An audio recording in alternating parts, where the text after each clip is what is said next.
Megan asks, how much of you is creating content versus making appearances and attending social things like parties? Megan, this is a great question. I often say that money and fame don't change anybody. They just expose who someone actually is at a bigger scale.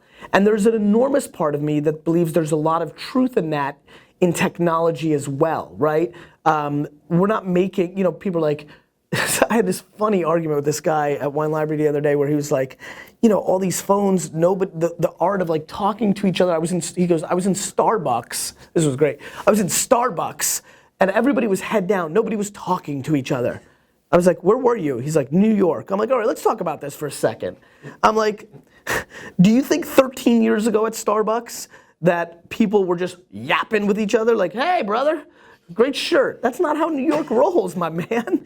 And so I think that all that technology is doing is making more visible what we actually were going to do. I mean, I do believe the far majority of people are introverted at first, at scale, by math. If you asked me or any, I think, common sense person in society, I think we'd all agree. I'm looking for some reformation here. Like, there's way more people that are gonna sit either timid or middle timid or somewhat timid than somebody who's just gonna roll up. I mean, the reason we love and hate the people that just roll up and are loud. Zoom in real good. You got him? Yeah. Really? On that angle, you get him? Oh, yeah. You got Gabe right there? Yeah. Like the reason Gabe, who works at VaynerMedia, is someone that so many people know is because he's loud as shit, right? And some people love it, and some people hate it, right? But that's why he's an extrovert extreme. He's probably like singing his song right now. Looks like he's in a meeting. He's probably just doing some Drake lyrics while he works. I mean, and so I think that it's important for us to understand that, yeah, first of all, could you be having an addiction? Sure. I mean, look, I think everybody's addicted to their cellular device. I fully believe that every single person's addicted to their cell phone, like straight up. And so,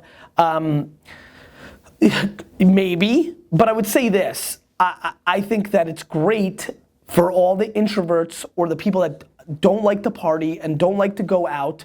What they were doing before were they were interacting with the television. I mean, let's call it what it is.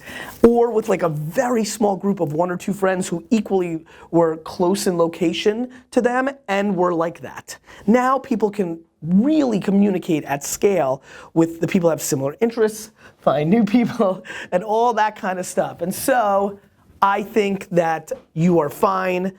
I think your picture is rad. I think you and I are friends.